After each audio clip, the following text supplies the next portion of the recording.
Welcome to Beacon of Creation, a weekly podcast on game design through the lens of Magic the Gathering. I'm Tim. And I'm Peter, aka Mono White Border. Yeah, kind of a different episode this week. We are looking at Simic, my favorite color pair. Some data that I saw go by collated like win rates of color pairs over time. And Simic was like by far last place. Not in any given set, but just across every set. We'll have some of those images in the show notes, the links to those in the show notes. You had noticed a lot of blue, Demir and Izzet, blue, red, blue, black, also kind of near the end of that tail. This gave a lot of fuel to your natural hatred of blue. My natural hatred of blue. Well, and it surprises me that your favorite color is Simic, but... That's just who I am. Well, because in Commander, I feel like I never have seen you play Simic. In Draft, I feel like you're kind of spiky. You're usually trying to win, so why would you play Simic? Yeah. Clearly, you're not trying to win if you're trying to play Simic every time. I don't think I've played Simic in Lost Caverns, which I've probably drafted like 20 times. But yeah, it looks like the white cards. White up here at the top 4. Yeah. There's a lot of different reasons why this could be true. I think kind of fundamentally, White's natural strength is, hey, let's get a bunch of little creatures out early. Mm-hmm. And that's just naturally going to like be consistently assertive. And across different formats, there's always going to be weenies. You're always going to attack with them. I wonder if there's like some part of blue is a slightly harder color to actually build when you're drafting. You know, blue has the lowest density of creatures just inherently when you're putting your draft skeleton together. And blue is either not providing you the requisite number of creatures intrinsically, or the creatures are kind of mediocre. Limited Magic has like such a natural reward for going 2-drop, 3-drop, 4-drop, and then removal spell 2-drop. Being a little bit ahead on board, getting a couple attacks in early. People stabilize all the time. Everyone's had a deck where you started off hot, you got them to 8, and then you never dealt another point of damage. That happens, but coming out quickly, coming out fast is just a little bit good as a default. So the highest up here is green and white. I don't want to presume too much, but you have green and white, then your next is Boros, red, white, and then red, black, which those are your two red color combinations that are your fast, low to the ground, kind of aggressive creature decks. And then you go white, blue, white, black. Okay, that finishes out our white section of the color pie. And then there's a little bit of a dip, and that's when you get into your negative median win rates with Gruul is the first one. It might also be illuminating to look at the only good blue pair is blue-white. And maybe that's because maybe just like Flyers, the ability to close a game naturally with like cards that are appropriately costed, that are good. Flying is always a good mechanic. It's the best mechanic in Magic, maybe. You can stay assertive. You know, if we want to get into kind of the tricky part of blue, where I'm going to like shrink creatures or tap them or stun them or whatever, like all of those are really good if I've also just got a nice, 3 damage a turn clock in the air. It kind of makes sense that maybe the best part of blue is accentuated by white in that it emphasizes the tempo aspect of blue, whereas Dimir, Izzet, Simic don't have that same tempo aspect that is strong. It's kind of surprising now that I say that Izzet's down at the bottom, because that is like the tempo strategy and constructed. Yeah. But maybe that's not coming through as strongly in limited. Another kind of interesting thing about this chart for me is like what archetypes I normally think of as having cool archetypes in draft versus how they perform on average in draft. Izzet is like a pretty consistently fun color pair, right? Instants and sorceries are really fun. You can also get into artifacts. Like there's a lot of kind of fun things to do with Izzet, design-wise, play-wise. It has that built-in ambition of I'm going to like cast 4 spells in a turn and, hit with a 10-power creature because of it. But, just the sort of like base case, how good is it overall? How good is it naturally to do that kind of stuff? Well, it's a little fragile. I have a bunch of little creatures and I need to like concoct a big plan to make it all work. As much as we love it when someone gets this like really creative draft deck and it gets posted all over Twitter, like, Sam Black drafted 5-color nonsense in Amonkhet or something. Like, this is the coolest thing ever. Most draft is about just like making the responsible choice and like this is the best card in the pack for my deck. It's unexciting, but it does, it is a 3-drop and my deck needs 3 drops. So sometimes creativity and like having these really cool archetypes that allow for a lot of interesting plays, a little bit of a hindrance in draft.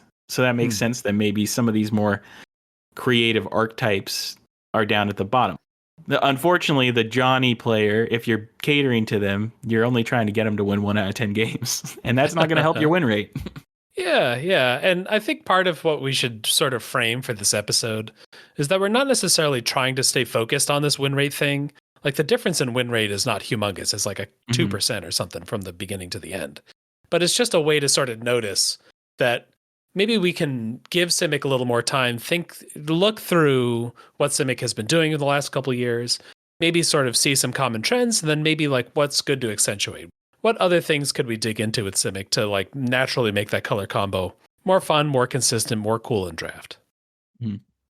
The other kind of funny thing working on prepping this episode is that like Simic is sort of the bad guy of EDH. It's the naturally good one in EDH.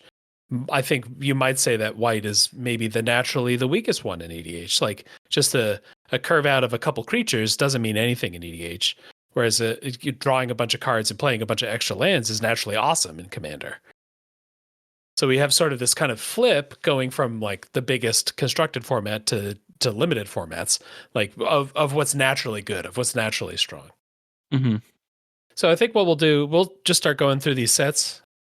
So what I've got here is the set, what Wizards has said the theme of that color pair is, and then where it ended up in terms of win rate in that set, according to 17 lands. And then finally, what the signpost card, the uncommon, like the Archon, the like gold card for Simic, what that was. We're not going to go into depth on like what the average deck looked like in that format, what the other key commons were for that format. That would be a cool thing to break down, but we're trying to keep it a little bit tighter here. So we're just going to look at that gold card and then sort of extrapolate from that. Yeah, it's almost like we're opening a pack from each of these sets and like we kind of are seeing the signpost for the first time and just like doing a quick analysis of it almost. Yeah. But this isn't comprehensive. This is so we can read 15 Simic gold cards straight and then just like, what does that tell us? What do we? I don't know what conclusions we're going to get yet. We're gonna find out with all of you. So first up here is from Lost Caverns of Ixalan. This was labeled as Explore Midrange. So it's going to reward Explore. It's actually not Descend, unlike the other two Sultai pairs. Currently, Lost Caverns of Ixalan, Simic is 8th place out of 10, so like right near the bottom. And then the gold card here is a legendary Nizkansil Current Conductor, which is a 2-mana 2/3. And then whenever you explore, you get some sort of bonus. If you explore a land, you get to put it into play. If you explore a creature, you get a little bit bigger. I'm fine playing a 2-mana 2/3. That first line of text seems very mediocre to me. I have to have the land on top of my library and have the land in hand that I haven't played yet. Once I get a few turns in, how often am I actually going to hit that, especially if you're in top deck mode? So that line of text almost meaningless to me. And then the +1/+1 counter text, kind of nice. If I play this on turn 2, then play a 3-drop that explores, and they both get a +1/+1 counter, now I'm swinging with a 3/4. That's kind of sweet, but hard to control. I don't know. I don't think I'd be first picking this card by any means. It wouldn't be the card that's like, yeah, I'm going into Simic now. In terms of draft, that land ability isn't that useful. And that also kind of means that the other half, whenever you explore a non-land card, put a counter on this. Yeah, that happens 2/3 of the time. When I explore, I get a +1/+1 counter. In my experience, which isn't what we're focusing on, but in my experience, you're not going to have that many explore effects in your deck. You might have like 4, somewhere in that neighborhood. And that was similar to the previous Ixalan as well. Yeah. Explore is kind of naturally good. It's like maybe not quite as good as draw a card, but it's pretty close. Because of that, if you don't have like 10 plus explorers in your deck, Nizkansil's likelihood of giving you that turn 3 explorer that is actually pretty juicy and actually kind of tempo-y, right? You've got a bigger creature, you've got a little bit more mana, you're getting ahead on turns 3 and 4. If you can't line up that, then this card kind of doesn't do anything for you. This doesn't give you any inevitability, I don't think. It has a chance of giving you tempo, but it's unlikely to do that for you as well. Yeah, I'm extraordinarily unexcited by this card. Yeah. All right. Next up was from Wiles of Eldraine, which was labeled as big spells, things that cost 5 or more. It finished 9th place. And we've got Troyan, Gutsy Explorer, who's 3 mana, 1 green blue for a 1/3. So 3 mana, 1/3. It has tap, add blue-green, so 2 mana. Spend this mana only to cast spells with mana value 5 or greater, or spells with X in their mana cost. And then it has a second ability, blue, tap, draw a card, then discard a card. This card is a looter, which usually super excited to see that in limited, right? Naturally kind of useful, yeah. This card has me more disappointed than the card before it. Oh, really? Okay. Yeah. Thing that makes this card good has nothing to do with the archetype that this card is representing. Like, looting doesn't have anything to do with having big creatures. If you cared about me casting 2-drops, I'd still like a looter. Yeah. I guess maybe a way of thinking of the first ability that maybe also gets us into the mindset that we had with the last card is this tap to add mana for a big card matters once or twice a game. Yep. In Eldraine, I've got adventure cards, so it's okay to maybe have 1 or 2 more expensive creatures than I would normally have. So maybe I've got a better chance on that turn 4, drop a 6-drop, kind of like a Dream Curve with Trojan. The first ability is sort of tap for 2 mana, activate this ability only once per game. Which actually would be kind of like an interesting thing on its own. Maybe that's like a design that you want to do digitally or something like that. Mm-hmm. And then it's sort of like setting the player expectation like right exactly where you want it to be. Use this ability once, and then the rest of the time, Troyan's job is to loot every turn. The Simic cards are kind of like little tricks. It's like, to the new player, they're always going to think of the best case scenario for a card. And then you think of that best case scenario and you're like, wow, this is great. So I play this on turn 3, and then I get to spend my awesome 6-drop on turn 4, and I'm like way ahead of my opponent. But that only comes up in like 1 out of every 4 matches. So it's kind of like Simic is constantly trying to trap newer players. Like, hey, come draft me. He's cool in the story, though. He's from Ravnica. He's one of the first people who came through some of those wormholes into other planes. The character looks so cool. Like, he's got the big billowing cloak. He's holding a golden goose egg. He's obviously from a different world. And then the card is like, oh, okay, cool. Good for you, guy. All right, next up was the Lord of the Rings set. So they're tempo elves with Scry Matters is the description of what that was. It was 10th. It was the least successful color pair. And there were like extra gold cards in that set. So we got 2 here, Arwen and Legolas. So Arwen is a 2 mana 2/2. Whenever you scry, put a +1/+1 counter on target creature, and then you pay 6 mana to scry 2. So 2 mana 2/2 with a couple abilities. And then Legolas is a 4 mana 2/3 with reach. Whenever you scry, if he's tapped, you can untap him, but only once a turn. And then whenever a creature an opponent controls dies, put a +1/+1 counter on Legolas. Arwen, 2 mana 2/2, perfectly fine on rate. Basically, her 6 mana ability is scry 2, put a +1/+1 counter on target creature you control. Yeah. I don't know. If I'm at the point where I'm paying 6 mana in my quote unquote tempo elves deck to put a +1/+1 counter on something, it's like, I should be conceding the game at this point. Yeah. And then Legolas kind of falls into that same realm of, I imagine the perfect situation in which I have my spell in hand that scries me a card. I untap Legolas, surprising my opponent. I block their creature, who's a 2/2, and then I get to put a +1/+1 counter on Legolas. The number of steps to set that up is just the kind of thing that I would dream about and be really excited to do. But I don't want to be setting out. I don't want that to be my main game plan. Well, Legolas's last ability, whenever a creature an opponent controls dies, put a +1/+1 counter on it, actually made it a pretty good card. Oh, that's good. Did you have a lot of ways to kill things in blue and green other than just blocking? Well, if you're doing tempo, you're forcing trades. When you're forcing trades, Legolas profits. He's counting some kills. I think where Arwen maybe fell down is like the 6 mana scry 2 isn't to scry 2. The 6 mana scry 2 is to activate all your elves. Transform all your werewolves kind of thing. So Arwen's a little weak. You'd say Legolas, though, does hold up. 4 mana 2/3 and that last ability. You feel pretty good drafting that card, actually. Yeah, because we've seen, just like, I'm a 4 mana 1/1 that grows whenever a creature dies. Actually be like a card that works. There've been green cards that do that or black cards that do that. And the reach means that you aren't getting run over by flyers. You have an answer to a thing that you need an answer to. The scry ability, you could probably erase that and he's almost the same card, but I think he is a successful card. maybe he's more like, here's a card that has a solid known ability of growing when things die. And then we're also going to give him some of the spice that this faction is supposed to have in this set. I don't know. I think the Scry Matters was kind of a fun idea. I'm a little sad to see that ended up 10th. I thought it actually might have done a little better than that, but unfortunately not. You have to associate this scrying with creatures in some way, and the way to connect scrying and creatures maybe doesn't work out that well. And having Arwen set up to do scry, you have this big mana sink so that you can trigger your scry abilities on your elves, but maybe those abilities aren't that appealing actually. Yeah. It seems unlikely that you'd be able to activate more than 2 elves, including her, with that 6-mana ability.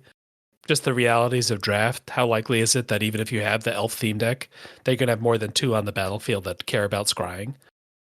So you're paying 6 mana to get a +1/+1 counter and then another kind of okay thing. That's saying like, I'm out of cards to play level of kind of desperation. So imagine the draft where like you got both of these signpost cards. Maybe your deck is kind of cooking then, because like these cards together, really powerful. Like turn 6, I'm just like cranking up my Legolas. I'm making it really hard for you to attack in, and I get to swing into you because my Legolas has pseudo vigilance. Now we're cooking with something. Yeah, instant speed scries become really good because I can hand out +1/+1 counters. So maybe it's just that classic issue of like, hey, if all the pieces are there and no one's drafting this color, like go in because your deck's going to be sweet.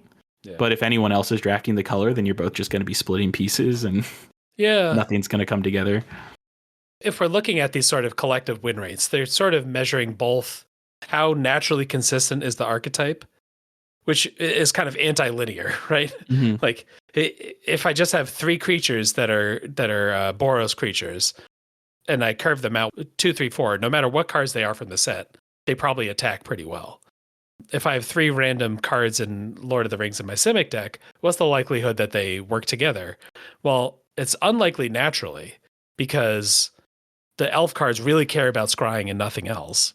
And then these other cards care about food or whatever else, and they're not contributing to my useful curve out. I've got a couple of creatures that are all a little bit small, but I'll get big with synergy. So I'm not naturally good. All right, next up, we've got March of the Machine. This was Transformation Matters. So we had the like incubate tokens. We had the Phyrexian hybrid creatures. There were like 1 million of these at uncommon that like a card that has an off-color Phyrexian activation. So you could be in that color, could not be in that color. There's battles which transform. So there's a lot of permanents that are transforming, a lot of DFCs, and a lot of DFC tokens. This finished 7th. I would probably, when I was looking at this data, Simic technically finished 7th, but there were like a top 2, and then everybody else was about the same. So I'm going to call this, you might say this is 7th, you might even call it like tied for 5th or tied for 4th or whatever. Because Mom is kind of a wild format with a lot of bombs and a lot of splashing. The actual card here is Mutagen Connoisseur, which is 1 blue-green for 05. It has flying and vigilance, and then it gets +1/+0 for each transform permanent you control. So if you're on the backside of one of these Phyrexian creatures, you have a bunch of tokens that are flipped, or you have a bunch of battles that are flipped. This Connoisseur gets bigger. So I actually played a lot of Mom. Oh, okay. I think I mostly did Sealed. This card was a house in Sealed. Because it was just an 05 that your opponent could never get through with anything but their bomb. And so then if your bomb was better, you just went to town and you had this perfect wall. Like if you have 2 permanents transformed on your side of the battlefield, you're probably feeling pretty good. Like maybe you flipped 1 battle, and hopefully that battle was a permanent. And then you have like one of the Phyrexian pay life creatures. Well, I think the natural power level of this is maybe more knowable than it is for the other ones, because I'm getting a big wall. A big flying wall. And I get that every time I play this card. Yep. This guy is blocking. Yeah. We've got some other green creatures where we've got a 2/3 or a 1/3, which are not necessarily relevant as the game goes forward.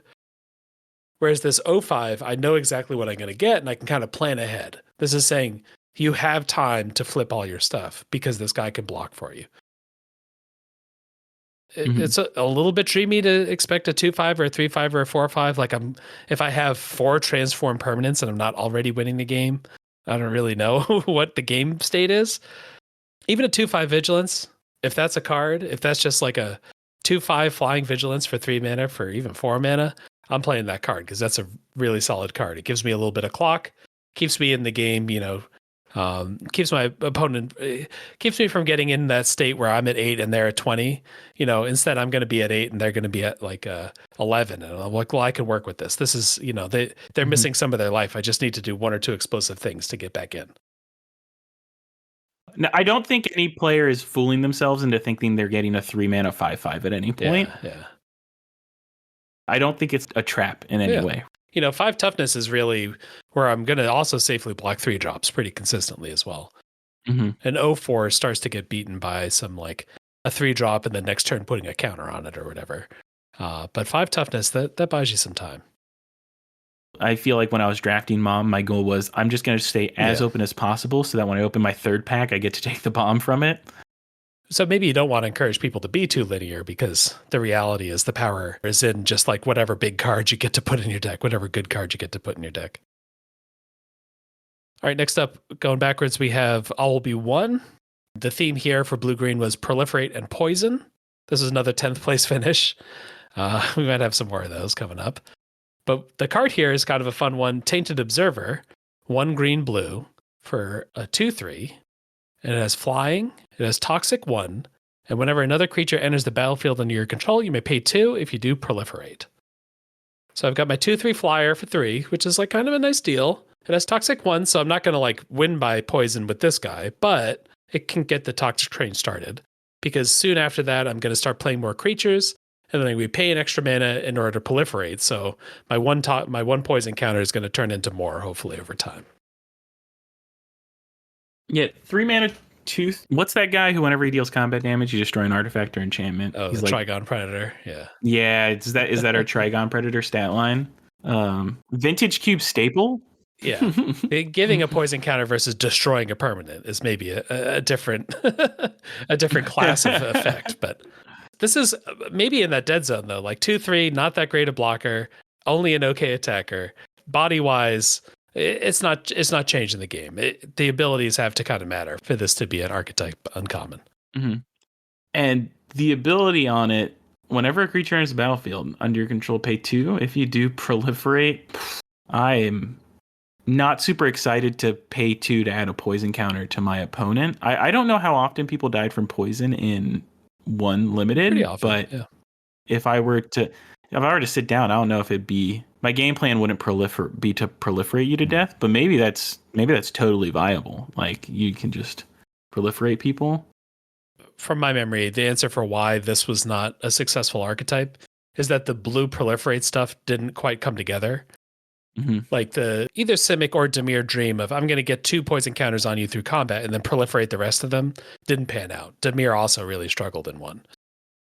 When a bunch of your cards point you to do a thing and then that thing doesn't work that well, you're kind of stuck.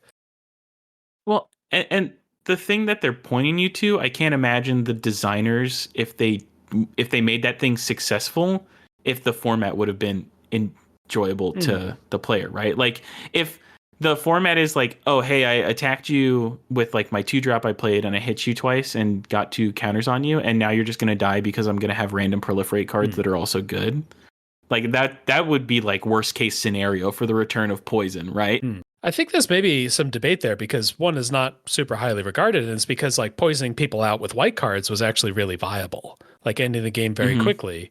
And I think like short games are probably people's least favorite. Like if you think of how notorious old Zendikar was, had really fast games. 1 was kind of in the same boat. I maybe the late game inevitable proliferate poison deck would be a sad thing to face, but I think a different sad thing was faced, which is the more aggressive poisoning deck. Do you think it's possible that maybe poison's not a good limited mechanic? Man, that doesn't sound right. You're really treading on like danger ground whenever you say any mechanic is unredeemable in the Beacon community. Yeah, get in the comments. I think the other piece that proliferate was meant to do in All Will Be One was oil counters, which were, I think, a very fun thing about All Will Be One and something that I drafted a lot of. Oil was probably not enough of a part of blue-green. Like there are some blue creatures that have oil counters on them. And Izzet was like a little more successful, maybe not quite as successful as the white cards, but it was a little more successful because if I'm proliferating both red and blue cards at the same time, and then my oil's like really cooking. I wanted this to happen. I had like the new Azuri, and I had some Tainted Observers in a couple decks, and I did try to play this deck a couple times. So I think that the dream of proliferating repeatedly is there to me. It does count for something. I'm not gonna, unlike the like counting transformed cards, I would rate this a little higher in terms of how fun is it to try to do this thing. I think it's kind of fun. I think it's kind of a cool thing to try to do. Especially when you're comparing it to like the thing I'm going to try and do is poison you out as quickly as possible and turn it into 10 life instead of 20 life. I think this is way more fun. Yeah, it's maybe in the same zone as a mill deck where I have to be like really loaded up on something for it to work. The passive proliferate poison strategy, the PPP, you might say, that is like very mill-like in that I have a bunch of stuff that doesn't do anything until like the game is over. Yep. But like if you get kind of close, if your opponent is at 6 poison counters, it's kind of like each creature that enters the battlefield deals 2 damage to them. Like it actually is a pretty good trigger. The thing that I've been seeing that is sticking out the most is the irrelevant gold body on these Simic cards. The 2/3, the 2/2, the 1/3, like that's the part that's jumping out as like the liability there. Do you think that's a cost of them all being the fact that we're looking at uncommons? Or do you think that if you were to open up a white uncommon or a black uncommon, you'd see a body, or a multicolor uncommon, you'd see a body that's like, ooh, this body's good, and then the ability is a nice like side effect? That's a good question. I mean, this creature, this Tainted Observer, is loaded up on abilities. It has a lot of abilities. But if I want to go long, this card does not help me go long. This card does not help me slow the game down. Yeah. This card actively starts to get outclassed in the long game. This card is probably outclassed the turn it gets played because the other side has a 3/3. Right. This one's got flying at least. Yeah. It's got a little bit of flying, but am I winning by damage? Am I winning by poison? Am I trying to oil up? Yeah. When all your creatures have these like kind of mediocre bodies, there's nothing to cover up for this guy.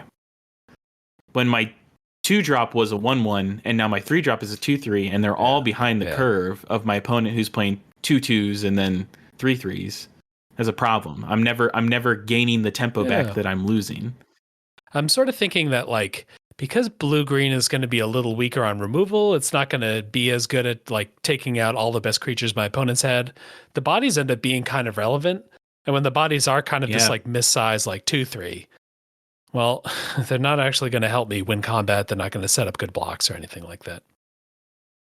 Next up, we can talk about Brothers War, which is big Power Stone ramp. You might remember Power Stone. These were kind of like little mana rocks that you can't use to cast non-artifact spells. So you can use them to activate abilities, and you can use them to cast all the big artifacts, the big prototype artifacts. You might remember there was like 10/10s that you can instead cast as like a 5/5 or something for less mana. So you have kind of like 2 levels of thing you can shoot for, which maybe encourages you in your big Power Stone ramp thing to say, I'm going to have 5 or 6 or 7 of these huge creatures, some of which I cast on curve and some of which I cast in the late game. Anyhow, this didn't work out for Simic specifically. It was another 10th place finish. And the card here was actually kind of a nice one. Battery Bearer, 2 green-blue for a creature, human artificer. Creatures you control have basically Power Stone ability. Tap, add colorless. This mana can't be spent to cast a non-artifact spell. It also has a trigger. Whenever you cast an artifact spell with mana value 6 or greater, draw a card. And it's a 3/4. So we got 4 mana 3/4. I was kind of asking for, give me a little more toughness on these. Let me curve out a little bit and then play my big gold card. And maybe we get a little bit more of that here. What do you think? Yeah, the fact that this comes down on turn 4, kind of nice. You might actually have a couple creatures out, so you can maybe tap those creatures to cast an artifact spell. You're kind of trying to set yourself up. So I play this on turn 4, and then on turn 5, I can slam my 9-drop, 8/8 artifact, something big, and then maybe draw a card off of it. The draw card is fine. That's whatever. Theoretically, I'm going to be casting some 6 mana artifacts. There's plenty of artifact creatures in Brothers War, so like you'll have you could theoretically have things to spend this mana on. I don't know. I dislike this card less than some of the other cards that we've encountered. Fair enough. Brothers War kind of ended up favoring the unearth, kind of aggressive, assertive, white-red cards. Mm-hmm. I think blue was actually in there. Blue, the tempo side of blue, like the blue-white Azorius stuff that we talked I about think the earlier. blue-white deck was really, the Soldier's deck was really good. Yeah. I'm looking at some of the commons here, like the Depth Charge Colossus, which is the blue common that you'd be casting. Switches between a 6 mana or a 9 mana creature that is hard to untap. That's almost at the very bottom in terms of cards in this format. Mm-hmm. It feels like a lot of these blue-green archetypes really need to stabilize at some point. And I need that 7/7 to stabilize me against a board of 4 2/3s and 2 2s and 2 1s. Sure. And the problem is that isn't going to happen. Like, if you play a 7/7 and your opponent, who has been hitting you in the face this entire game, comes at you and they're just going to swing, and they're like, okay, I'll lose a 2/2, but the benefit is that you no longer are playing the game because you have no more life left. Another bad thing is, like, you tap out for your 4 mana 3/4. It does nothing when it enters the battlefield.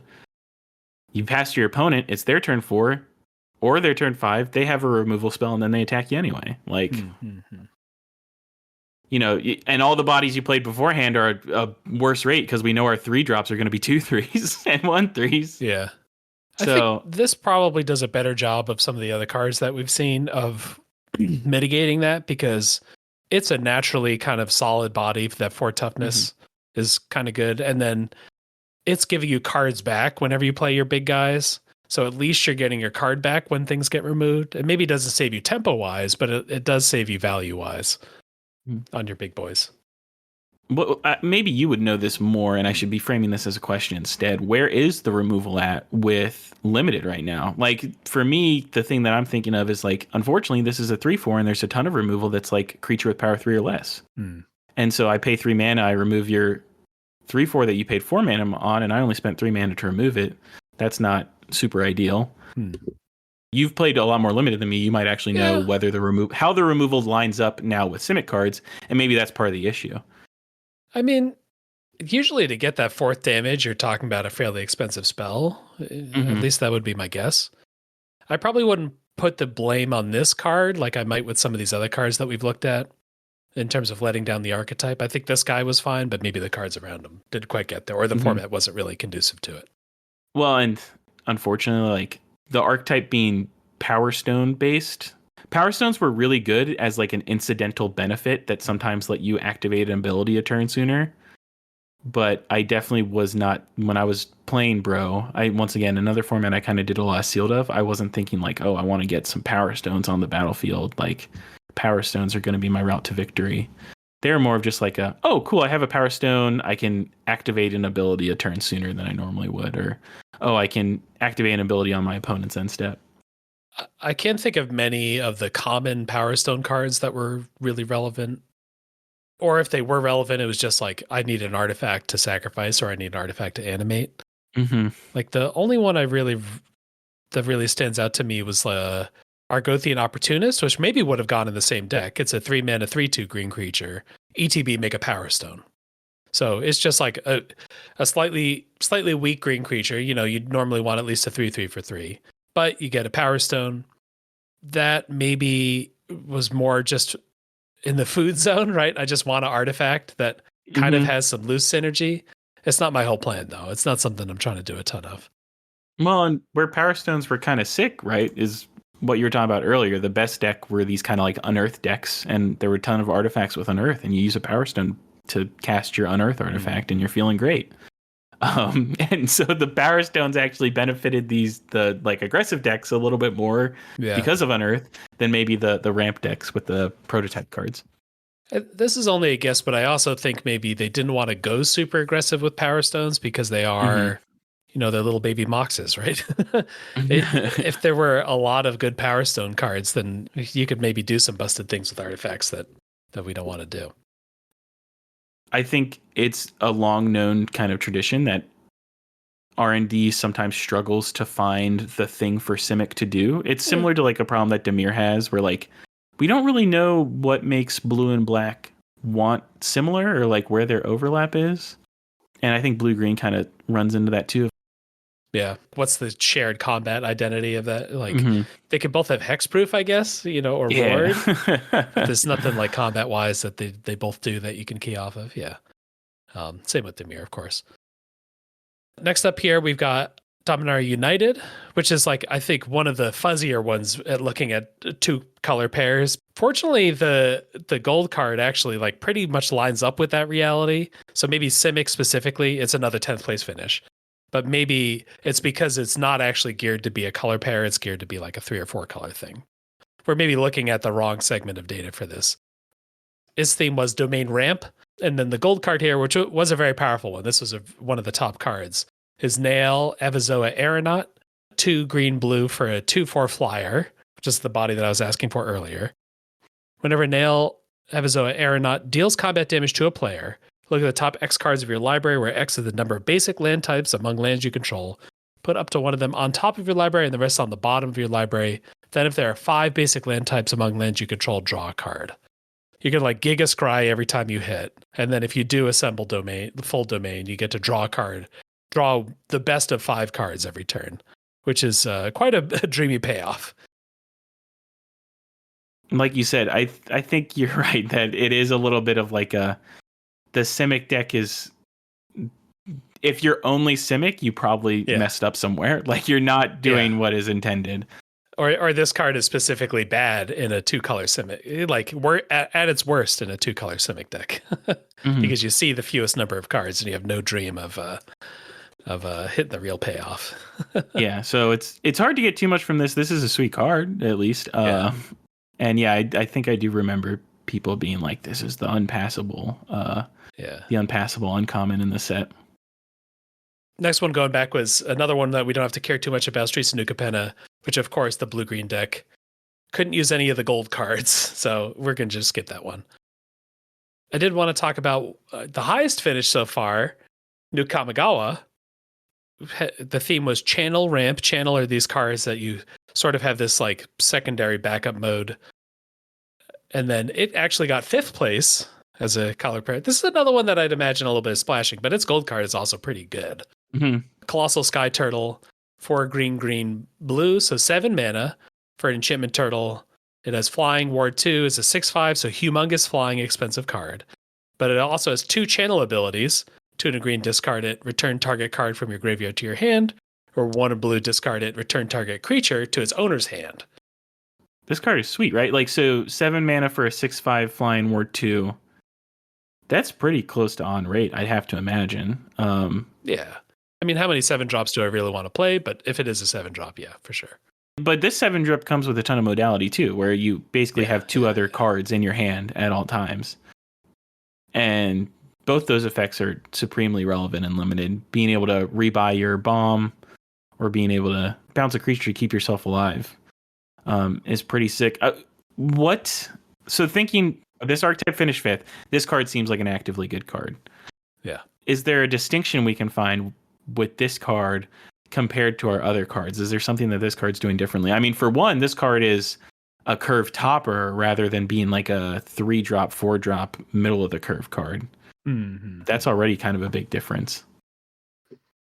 This card also had specifically some good synergy in the deck, like ways to get it back. There was a 4-mana card that could get back a creature and an enchantment. So with either half, you can get back this guy. So I think like it had support things that were naturally pretty good in there.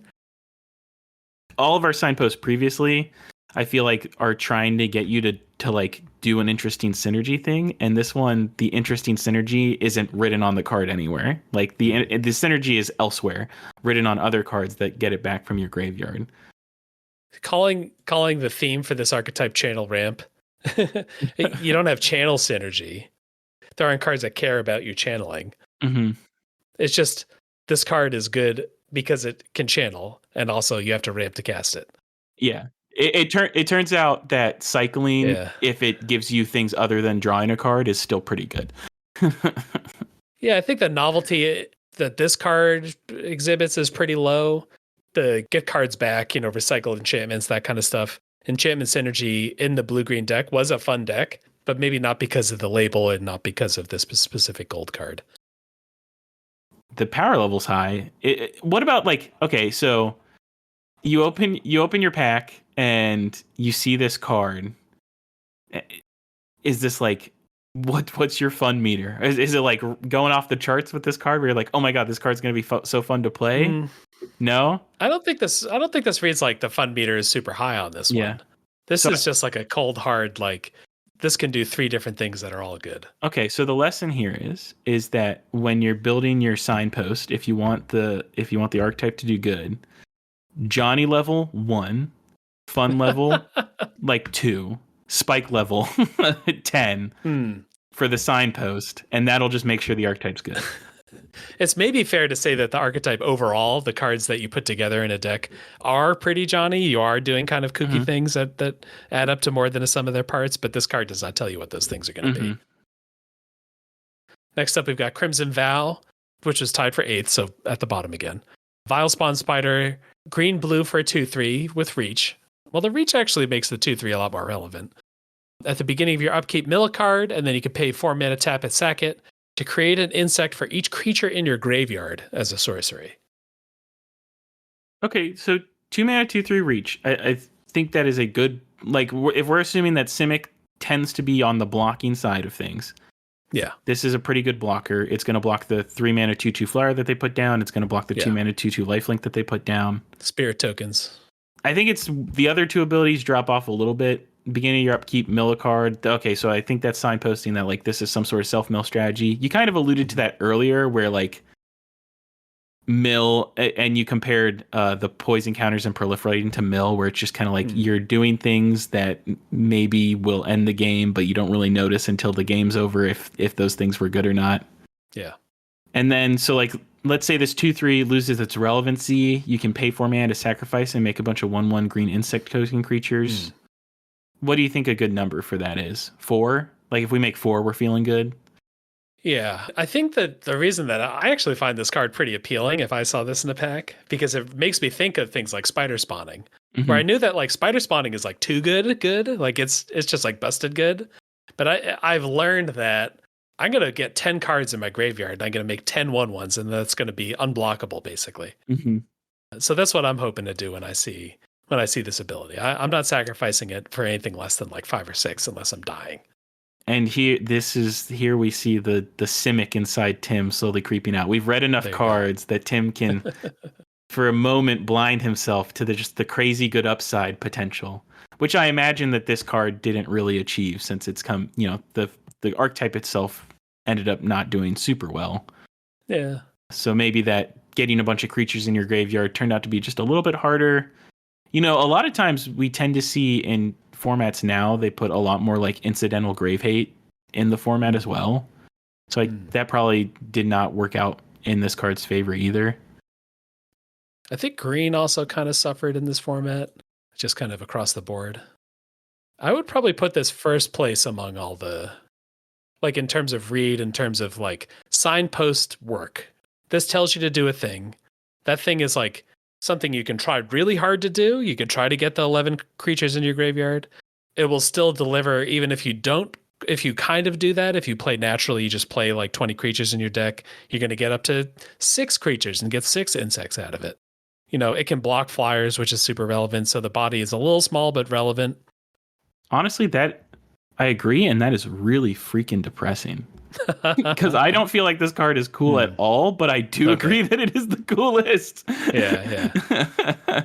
I mean, some of the Dominaria United hammers are better cards, and the Sky Turtle, of course, is a huge presence. But in terms of signposty niche, this is up there. Yeah. This hits well in every single category, I'd say.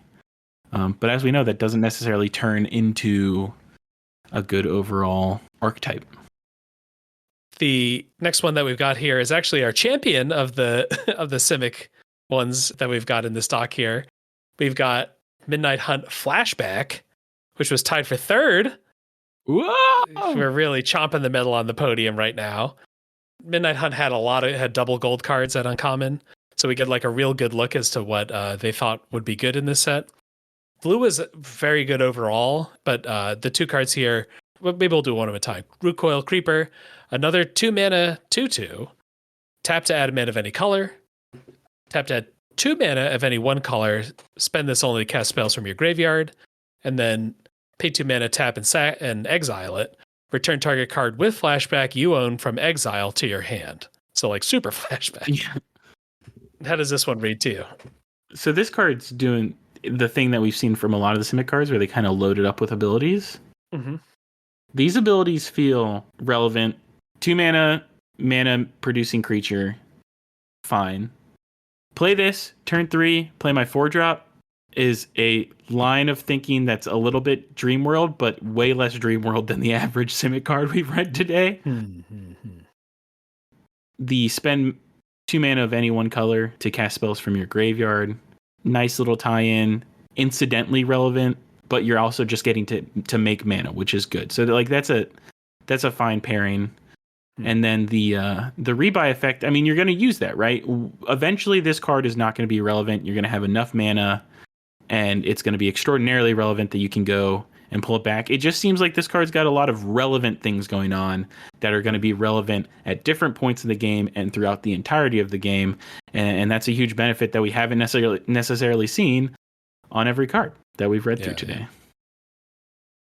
The kind of overall lay of the land for Midnight Hunt was that the werewolf colors were kind of towards the bottom, and then the Esper colors were kind of towards the top. So we've got something that's straddling both.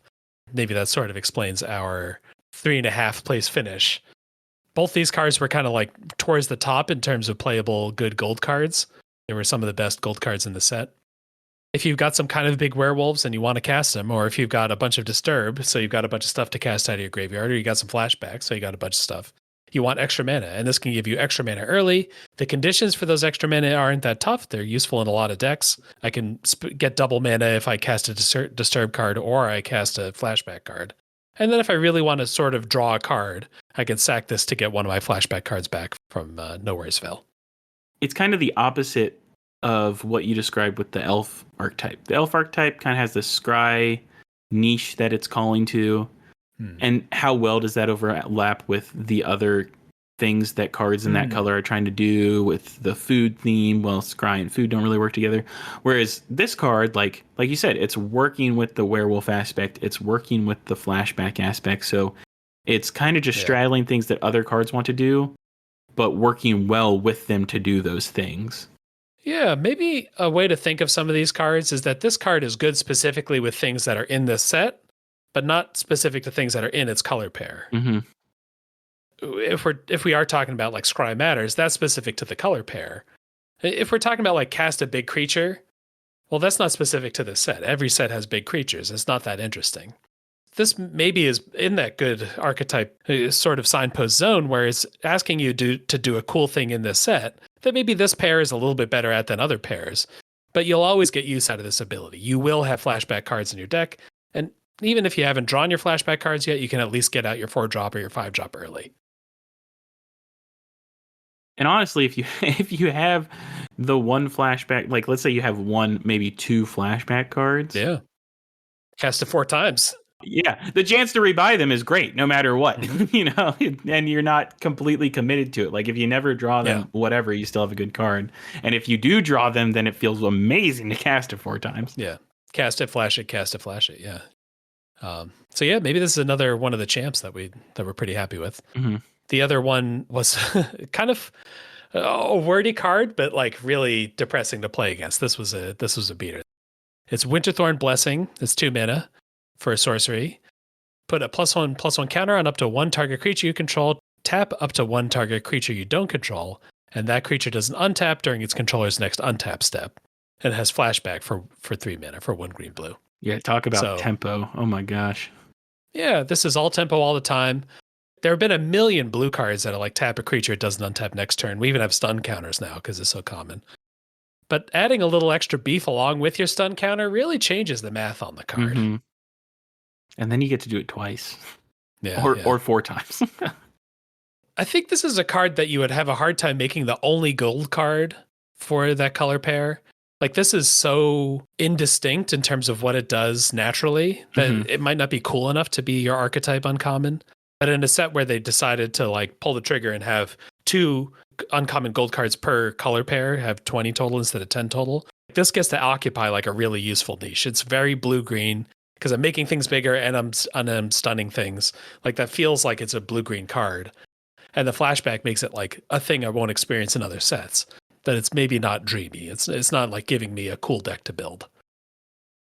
So kind of a cousin of travel preparation, which is like a super old school classic beating and original Innistrad of giving counters to some things, then giving counters to some things again. This gives you a counter and a tap, which is roughly as good. Mm-hmm. The art on this card is just insane with this Wendigo like creature has the like ghostly head of a man in its mouth. Yeah. Just really like peak creepy Innistrad art going at it. Those are your opponents that you've consumed. The ghost people coming out of the mouth and the body there. Last couple that we could talk about. These are all pretty quick because all these I think we're not going to learn any lessons from. Adventures of the Forgotten Realms, the D&D set. All of blue is bad in that set. It was like kind of like notably bad across the board. The color pair thing there, though, I'd like to talk about. I just find this card very appealing. Maybe that's why I like blue-green cards. Gretchen Titchwillow.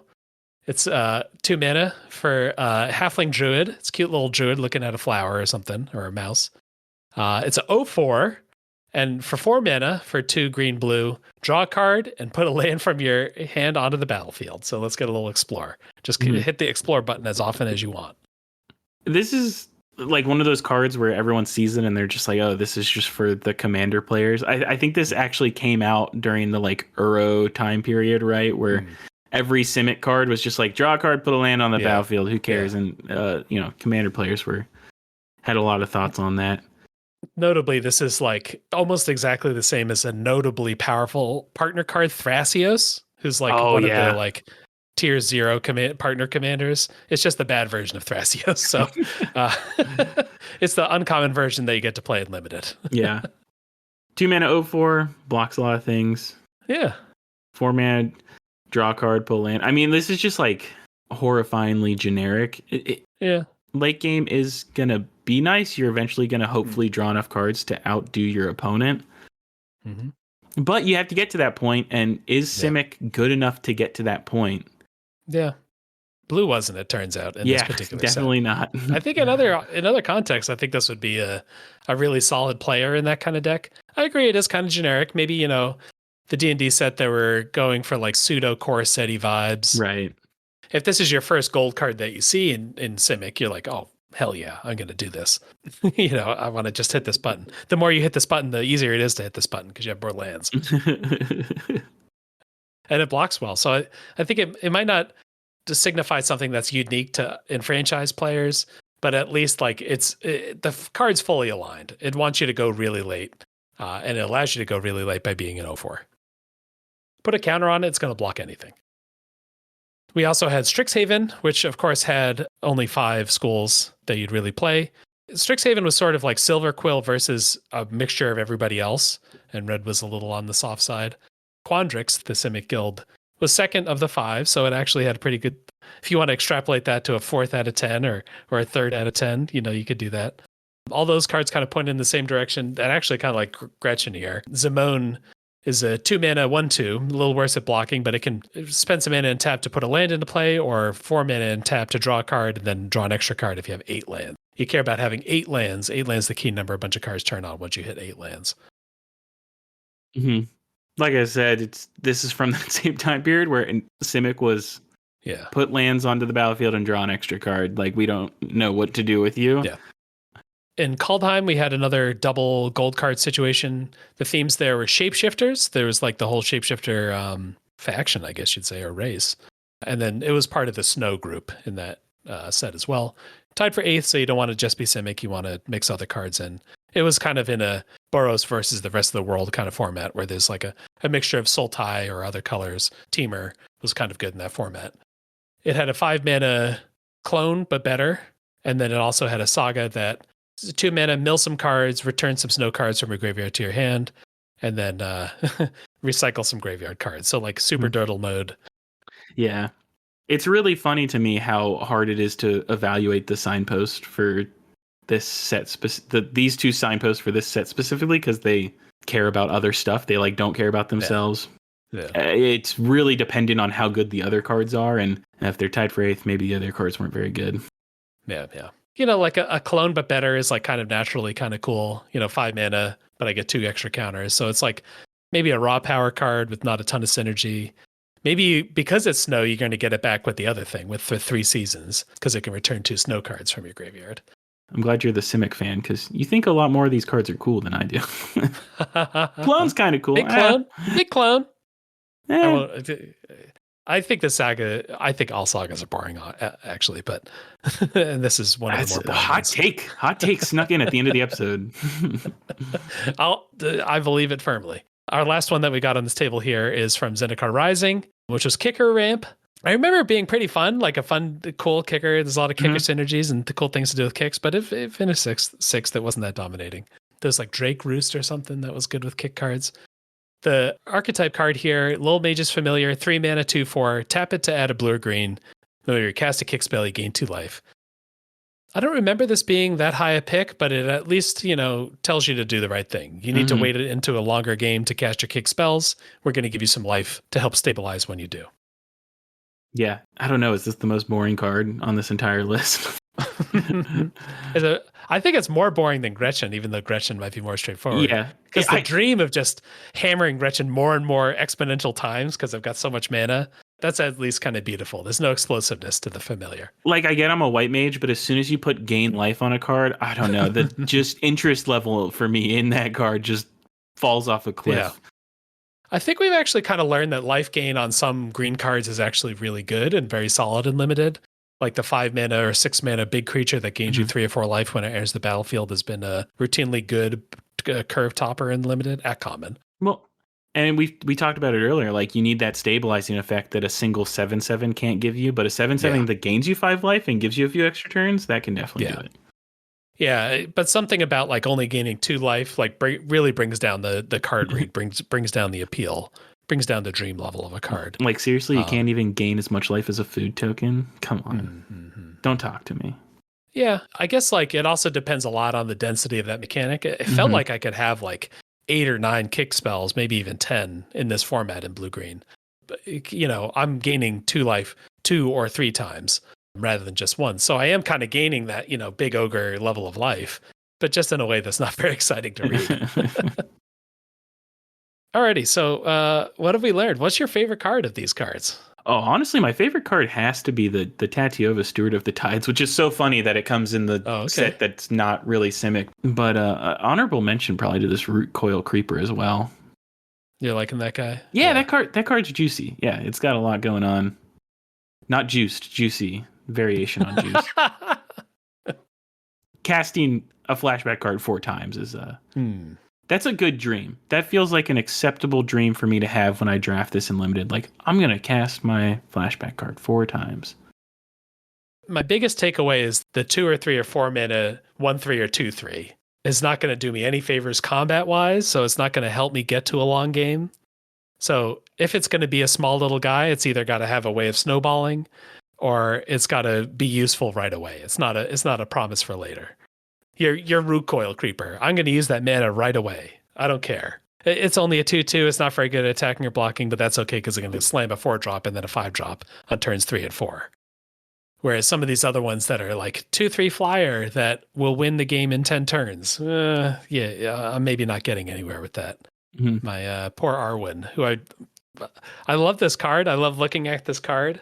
It really makes me happy, Arwen here, but the environment or the card didn't quite line up to be something that was functional. I think my big takeaway was definitely from those first 2 cards of just like too many Simic cards having a line of text that matters at most once or twice during a game. And just avoiding those cards, especially for someone like me who is a Johnny at heart and wants to like build the little machine and have this dream scenario come together. Learning to not draft with that in mind was difficult for me, and there's just why'd we waste so much text for this thing that'll matter one time? It's my this isn't related to Civic, but it has reawakened me to the sort of like monstrosity do once per game effects. Like like you said, the first two that we saw, these are going to happen once in the game. Mm-hmm. What if we just say it's only going to happen once? What if it comes with a counter that you spend once to do a thing? This is when Tim comes back to Renown, and it's like, Renown was actually a good mechanic, and we should bring it back. That was the mechanic where you dealt damage and you became renowned, and you got a +1/+1 counter, and that was it. Now you're renowned, so you can't become renowned again. I'm fine with Renown. The dream level is like 0 with Renown. Yeah, it's so unexciting. I'm going to get a little bit bigger once if I can hit. Me and Renown are cool, though. I respect Renown cards. Anyhow, I know I'm a Civic player because I look at every one of these cards and they're all beautiful to me, except the Saga. I don't care for the Saga. I guess we only looked at the gold cards, so we didn't necessarily we didn't learn everything we needed to learn to know how to make Simic fun in draft. But maybe that's the next puzzle if people have ideas on that. I think the big thing for me that I miss with all these cards is that whenever I see them, I just see a card that I play and then my opponent kills it. And then that was the fun I got to have with that card. I got to put it from my hand onto the battlefield and the battlefield into the graveyard. And that was really exciting and cool and fun. Yeah. Maybe the solution isn't in the gold cards then. The solution is to find, we need a different way to analyze Simic decks to figure out why they don't work together. We need a new mechanic. We need something else. I don't know. If anyone has ideas, I want to know. I want to know how to make Simic better. Yeah. Or if you have a Simic signpost from a set that you've been working on and you want to show it off. Oh, yeah. Yeah. If we want to see some custom ones, yeah. Yeah, you have a signpost that you're like, it's a 10 out of 10 on all the criteria you guys are looking at. Yeah. There's something to be said, though, for just looking at a bunch of cards that are all kind of similar and learning some lessons from it. I feel like I understand. I can now judge Simic archetype cards like in a split second. I've really got my lens fixed on it now. Before we get out of here, I want to remind everybody about our design challenge, our January design challenge. We do these every month. We read these on the podcast. If you want to participate with us, this is a great way to do it. This month's that's been going on is Genu Fairy. Design a common card that uses digital or out-of-game mechanics with a fairy theme. When we're talking digital or out-of-game, we're talking about things like alchemy, dungeons, conspiracies, using weird dice, uneffects. If you want to do an uncard, that's cool too. But I think to me, the focus of this is getting a common card doing those things. So find a way to make sure that, like, even though we want fairies, we want some goofy out-of-game stuff, give us a common. And we have some bonus points from the other hosts. We've got Mono White Borders, which for 2024, make it a 2/4, whatever you make here, whether it's a fairy or just like a fairy adjacent thing. And then Juliet's bonus points, January, give it vigilance. What's the first out of game thing that you're trying to do? What are you aiming for here? I was actually thinking about like going with accessories that like every Magic player brings along. So like trying to include like the deck box or like the sleeve. Like if all your sleeves are matched, like if you have sleeves that match the creature type of the creature or something. Okay. Or like, yeah, you know, if your sleeves and your deck box match, I don't know. That's where I'm at, is like things that every Magic player brings along and normally doesn't think about, and get them thinking about it. Alrighty. And it's due January 24th. You just trying to free roll it? No. Yeah, just it's the 26. 26. No bonus points for a 2/6 though. Dang. That might be my brother's birthday. And that's about it for our episode for the week. Jump in the Discord to talk with us. Head to beaconofcreation.com to see all the show notes and images and stuff like that. And also, we've started getting some videos up on YouTube. So these for now are just the regular audio episodes, but with, video accompaniment to them, or maybe trimmed down a little bit to fit the YouTube format. So if you'd rather have something kind of like second screen, get some of the visuals while you're doing something else, you're looking over to the video to see each card as they come up. We're hoping that we can get those YouTube videos out and that people will enjoy those. Anything else you want to tell people about? Mono White Borders movie corner. I just watched. Yeah. The lights are dimming. Yeah, classic movie from the 2004. I've been on an early 2000s kick recently. I watched Saltburn, which is a movie set in the early 2000s. But my recommendation for this week has to be The Butterfly Effect with Ashton Kutcher. Kind of a teen thriller. Yeah. I sat down. I make jokes about it all the time. Oh. But I've never actually seen the movie, so I sat down, and my brother's like, I don't think remember it being that good, but I guess I'll watch. I think I remember the first 20 minutes being good. So like my brother sat down and watched it with me. And after the first 20 minutes, he was still there watching it. I'd say the first hour and a little, like, hour and change of that movie, really good. I'm like, wow, this, like, we were both thinking, like, oh my God, is this movie actually not a joke? Like, this is good. And then the second hour, it goes off the rails. So, but in a good way, maybe. Definitely an experience. What'd you say? The Ashton Kutcher. We got the Kutch in this movie. Yeah. You know, very early 2000s. Yeah, it was so funny. He was like peak of his power. Ashton Kutcher decided to do a like thriller, like a psychological thriller about going back in time, flap of a butterfly wing, all that jazz. If you don't watch the movie, at least go watch the trailer. It's peak 2000s for trailer making. It's got Stained doing the music for it. Oh my God, it's a mess. The early 2000s were a mess. Everything's a mess. So I was excited to bring that recommendation onto the pod. Love it. If anybody else has any early 2000s movies, hit us up on the Discord. If you need to find us, we're also on the Discord. I'm at Tim F. Riley. And I'm Mono Whiteboarder. And thanks, as always, for listening.